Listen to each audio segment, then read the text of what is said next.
Hello friend, welcome to my YouTube channel railway इनकलाब।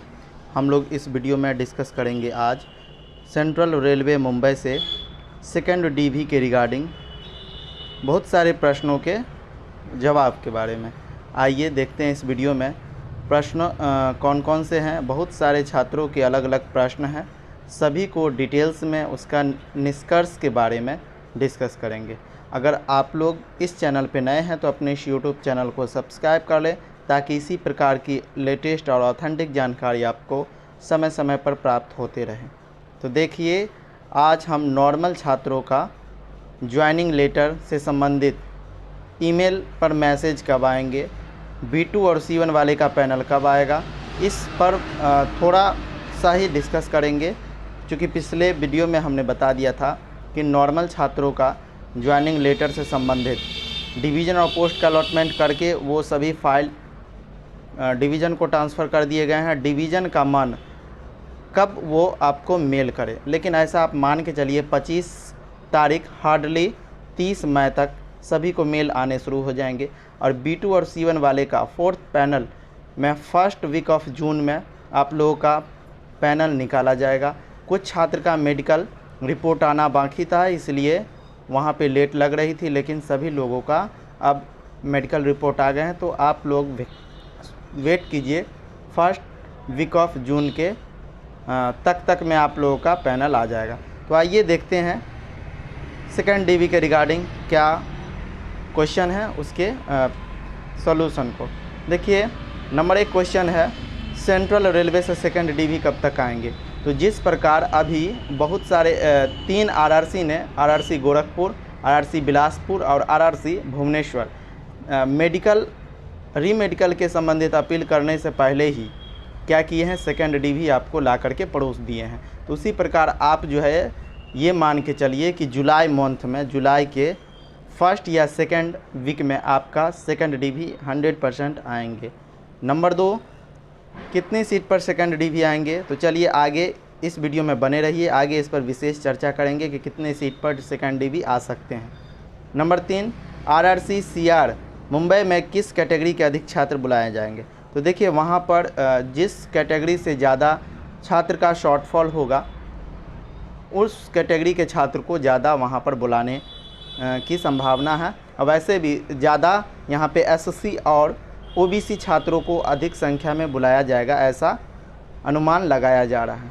Number 4, क्या category shifting होगी second DV में। तो जी बिल्कुल होगी, क्योंकि आपने आरआरसी बिलासपुर का वो जो सेकंड डीवी के रिगार्डिंग आया था नोटिस, और उसमें जो है छात्रों को शॉर्ट लिस्टेड किया गया था, तो आपने देखा कि कम मात्रा में छात्र को बुलाने पर भी अधिक मार्क्स को, कट ऑफ मार्क्स को डाउन किया गया है। तो इस प्रकार आप समझ लीजिए कि कैटेगरी शिफ्टिंग हुई है और हो रही है, जैसा एनटीपीसी के second DV, third DV, fourth DV में भी कैटेगरी शिफ्टिंग देखने को मिला था।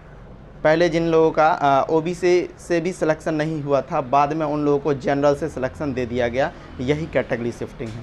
नंबर 5, कितने मार्क्स तक डिक्रीज होंगे सेकंड डीवी में। तो इस पर भी आगे हम डिटेल्स में चर्चा करेंगे। आप लोग इस वीडियो को स्किप ना करें, बहुत छोटे वीडियो हैं, इसमें बने रहेंगे। नंबर 6, सेंट्रल रेलवे में पहले रीमेडिकल के लिए अपील होगा या सेकंड डीवी। तो जैसा अभी तक 3 आरआरसी ने किया है कि रीमेडिकल तो होना ही है, उससे पहले जो छात्र अब्सेंट किए हैं, जो छात्र वहाँ पर जो है पहुँचे ही नहीं है, जो छात्र का मेडिकल स्टैंडर्ड फुल्ली लो है और उनको अभी 1:1 में बुलाया तो गया था, लेकिन जैसे 500 B2 और C1 वाले का सीट है और वहाँ पर पहुँच गए 1000, तो यहाँ पर स्पष्ट दिख रहा है कि कैसे भी करके जो है आपको 500 सीट खाली रहेंगे। ठीक है, तो उस प्रकार आरआरसी अपने अनुमान से रीमेडिकल से पहले भी आपको सेकंड डीवी कंडक्ट करवा सकती है। आइए डिस्कस करते हैं कि कितने सीटों पर सेकंड डीवी आएंगे और कट ऑफ मार्क्स कितने कम होंगे। तो देखिए, 24 मार्च को एक नोटिस निकाला गया था आरआरसी सेंट्रल रेलवे मुंबई की तरफ से, जिसमें बताया गया कि 311 छात्र पेंडिंग में रखे गए हैं, जिसमें नॉन पीडब्ल्यूबीडी 292 छात्र हैं और अब्सेंट जो है 186 छात्र था, जिसमें टोटल पीडब्ल्यूबीडी, नॉन पीडब्ल्यूबीडी 161 छात्र हैं। इस प्रकार देखिए तो टोटल अब्सेंटी या पेंडिंग वाले छात्रों की संख्या 453 है। फिर इसके लिए ब्लॉक डेट निकाला गया था जो 30/3 से लेकर के 3/4 तक दिया गया था। आप मान के चलिए कि यहाँ पर 453 छात्र जो अब्सेंट हैं या पेंडिंग है, उसमें से 200 छात्र जा कर के वहाँ पर पहुँच जाते हैं। वैसे आप समझिए कि जो अब्सेंट करते हैं वह एक तरह से नहीं ही जाते हैं, क्योंकि उनका कहीं अलग पक्का सिलेक्शन हो जाता है, इसलिए वह मान करके चलते हैं कि हमको वहाँ नहीं जाना है तो नहीं जाते हैं। फिर भी हम मानते हैं कि 200 छात्र अगर चले गए तो वहाँ पर से जो है 253 छात्र अभी भी बचे हुए हैं, सीट जो है उनका 253 बचे हुए हैं। उसके बाद B2 और C1 कैंडिडेट की संख्या जो है RRC सेंट्रल रेलवे मुंबई में 700 से 750 है। चलिए 750 को छोड़ देते हैं, 700 पे ही कैलकुलेट करते हैं। तो अगर B2 और C1 छात्रों की संख्या 700 है और वहाँ पहले 1467 B2 और C1 वाले का सीट था, जो कि वैकेंसी को रिवाइज करके 517 सीट कर दिया गया, जिसमें छात्रों को 1:1 में बुलाया गया। तो प्रत्येक छात्र को 1:1 में जब बुलाया जाता है तो वहाँ पर बोर्ड ये नहीं जानती है कि मेरे पास कितने B2 और C1 वाले छात्र आएंगे, लेकिन सीट की संख्या 517 है। तो देखिए यहाँ पर से भी कितने शॉर्टफॉल होते हैं, देखते हैं।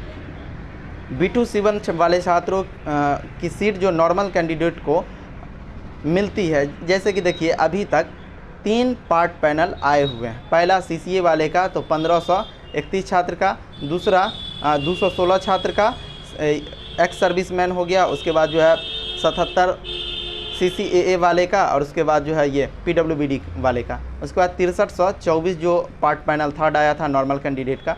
टोटल यहाँ पर आप देख सकते हैं, तो टोटल इतने सीटों में से तकरीबन आप तो ऐसा मान के ही चलिए कि अगर उसमें से 258 सीट ही, लगभग 8000 के आसपास सीट अलॉट हो गए हैं, तो उसमें से आप समझिए कि बहुत सारे ऐसे भी छात्र होंगे जिनका फर्स्ट प्रायोरिटी B2 और C1 वाले सीट पर ही होगी और अच्छे नंबर भी होंगे। तो उनको अगर 258 सीट भी दे दिया जाता है 517 में से, तो टोटल शेष कितना सीट बचता है B2 और C1 वाले का, तो 259। इधर देखिए उसके बाद B2 C1 वाले बाहर होंगे, चूँकि उनके पास कितना है 259 सीट ही उनके खाते में बचा हुआ है B2 C1 वाले का। और उसके बाद छात्र जो है टोटल मान के चले थे कि 700 है B2 C1 वाले का, तो 259 उनको देंगे, तो बाकी कितना बचा 441 सीट जो है वह ऐसे ही खाली चला जाएगा। तो उसके बाद आगे देखिए, तो यहाँ पर 200 अगर बच्चे CCAA वाले 109 बैच वाले भी हैं, वो अगर निकलते हैं तो हम टोटल जोड़ेंगे तो 200, 441 और उसके बाद 253। तो इस प्रकार अगर आप जोड़ के देखिए तो टोटल 894 सीट जो है वह फुलफिल सेकंड DV के लिए आते हुए नज़र आ रही है।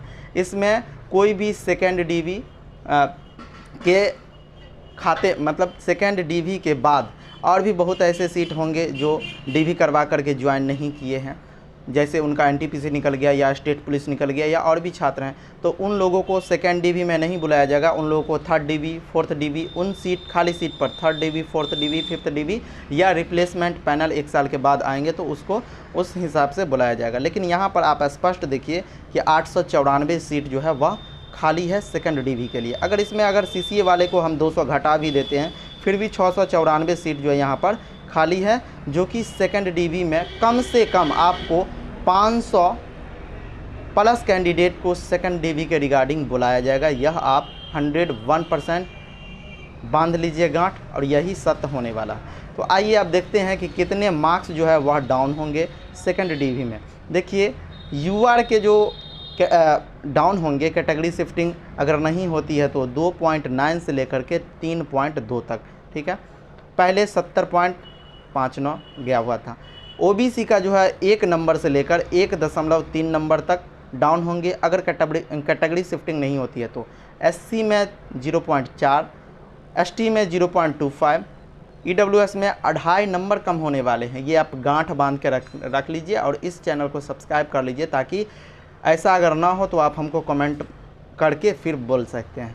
अगर आप कैटेगरी शिफ्टिंग होता है तो आप वहाँ पर 0.3 नंबर सब में ऐड कर लीजिए। जैसे OBC में 1 नंबर है तो 1.3 से लेकर के 1.6 नंबर तक भी डाउन होंगे। ऐसा 101% देखने को मिलेगा और यही सत्य है, ठीक है।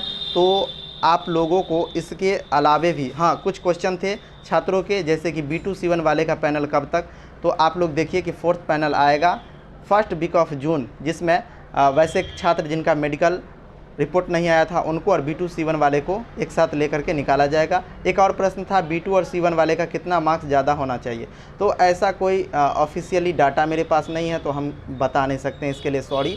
कुछ दिन वेट कीजिए और आपको सब पता चल जाएगा। और RRC भी इसको बताने के लिए बताना नहीं चाहती है, कुछ भी नहीं बोलने के लिए तैयार है इस पर। एक और प्रश्न था B2 C1 वाले को पोस्ट मिलेगी या नहीं, तो B2 और C1 वाले को पोस्ट मिलेगी, लेकिन थोड़ा कंपटीशन हाई है, ठीक है। और कितना हाई है बस आप थोड़ा दिन ही इंतज़ार कर लीजिए। तो चलिए, इस वीडियो में बने रहने के लिए धन्यवाद।